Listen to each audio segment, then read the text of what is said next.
Last session of the day, we're going to have a roundtable discussion. We have 4 speakers here. Each is going to speak under the heading 5-point plan for Ireland.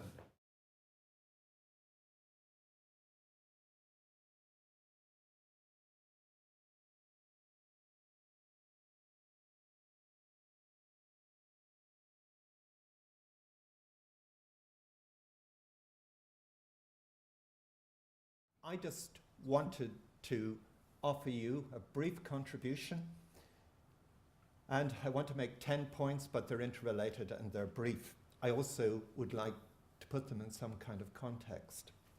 And to start with, I came up with a title. We're about to celebrate 1916, and the 1916 narrative is about liberating ourselves from being subjects and turning ourselves into citizens of a republic. So I called my short input the Republic of Subjects. That is where we now are, and this is the challenge for our democracy. When I was traveling up on the train, I was reading a review of Richard Flanagan's book, The Narrow Road to the Deep North, and it was a wonderful review. And the central character, who's a doctor, says, "It's only our faith in illusions that makes life possible.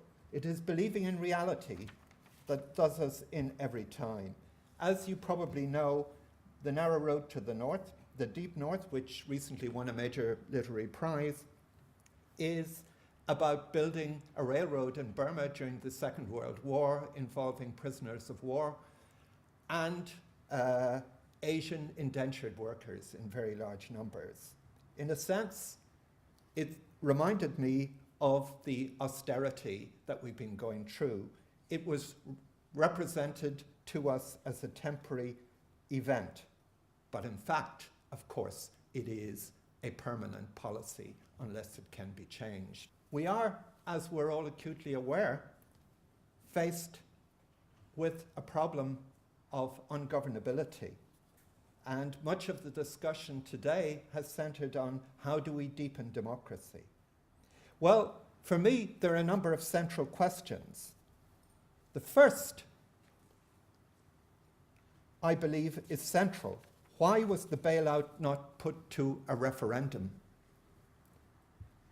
Was it legitimate for the government to make the citizens responsible for the debts of the banks? Is this decision undermining our democracy? Now, anybody in government will tell you, well, there was an issue of liquidity, we had to make the decision quickly. I think we have a highly educated population. One of the successes of our social policy has been to invest in education. I think if the public had been consulted, the liquidity would have continued, and the terms would have been very, very different, because it would have been a decision that the whole of Europe would have watched in terms of consultation with a group of citizens and the consequences for them of that decision. Water charges have arrived. They've arrived after we were told the austerity was over. They've unified the public against the government's latest austerity measure that has galvanized popular protest aimed at the perceived victimization of the public in debt reparation, for which the citizens feel no moral responsibility. And this is part of the crisis we're going through at the moment. And we saw over the weekend, some very ugly incidents that arise from a deep sense of anger and alienation. We have a problem of a lack of transparency with our macroeconomic strategy in terms of how we are going to approach post-crash Ireland, how we're going to build our society, what kind of values are going to inform it. Clearly, as many of the speakers have pointed out, we're seeing the shrinking of the state, even if it was a hollow state. That has become central to the policy agenda. This crisis has deeply impacted on particular sections of the population in a highly ageist way. Young people haven't been allowed to enter the labour market. So there is a huge problem in Ireland and Europe of youth unemployment. Older people have been forced out of the market into situations where they're dependent on pensions, most on state pensions, but even those who have occupational pensions don't know if they will be honoured. The government has created austerity cities constituted of deep inequalities and populated by insecure citizens that feel they have been reduced to subjects. Hence, behaviour that we saw last weekend, which should have no place in a democracy. The glue that held Ireland together in the century after 1916 is beginning to dissolve. There is a pressing need to turn the centenary of 1916 into an opportunity for reflection on the past, yes, but also a critical analysis of the present and a serious imagining of the future. My suggestion is that Ireland has an Irish history, and the hollow Irish state, as Colin Scott put it, has depended on a series of political fictions. We have had not just one republic, but four.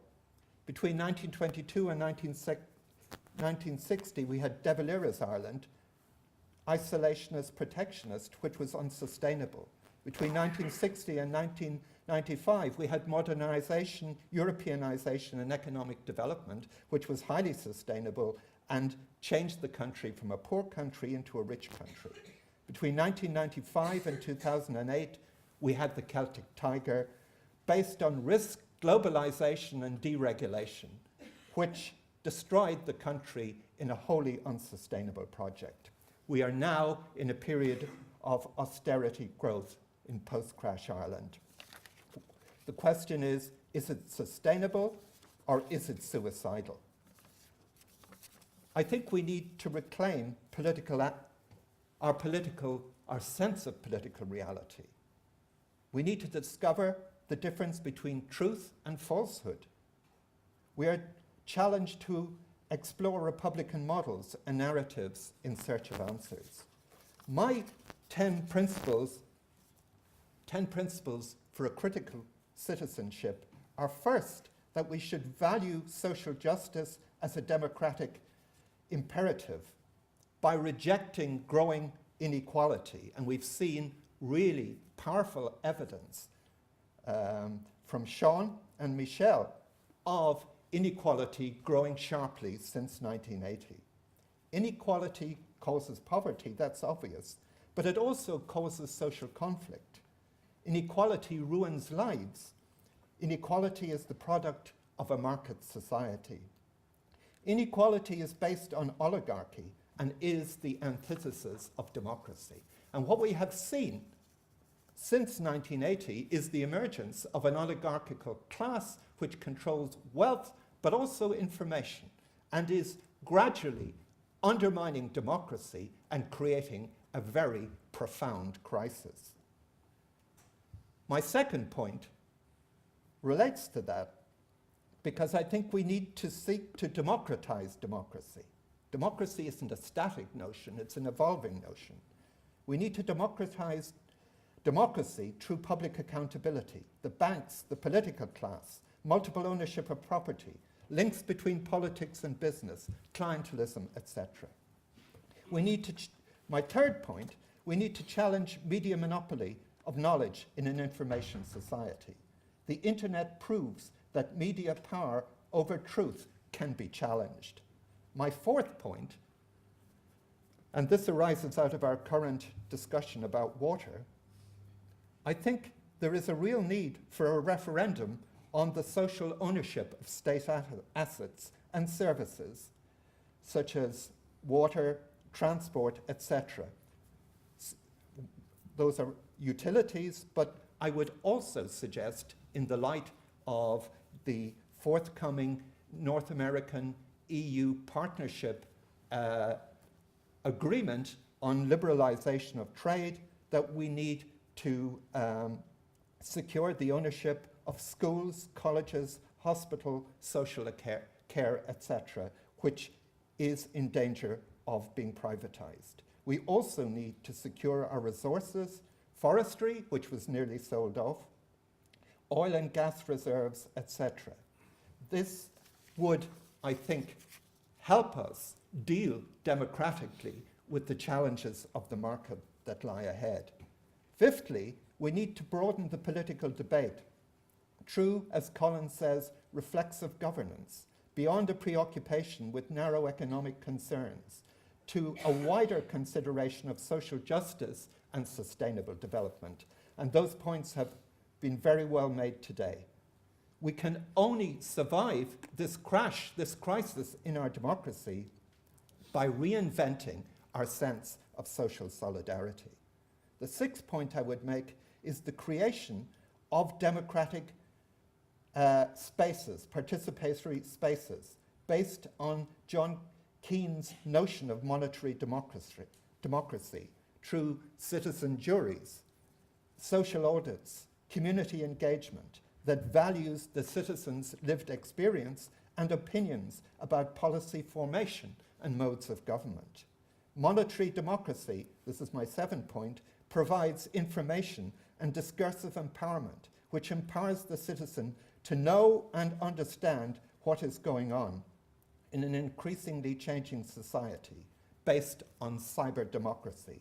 As the slogan goes, think global, act local. My eighth point is we need to support social movements, and a point has just been made about the lack of equality for women. We need to support social movements that challenge political parties' monopoly of power in the interests of democratic expression. We need to hear about redistribution. We also need to hear about equality of recognition. My ninth point is that we need to promote rights talk as the basis of critical citizenship. Why should anybody be poor in a rich society? Do they not have a right to a basic income? Do they not have a right to equality? Is that not what a republic is about?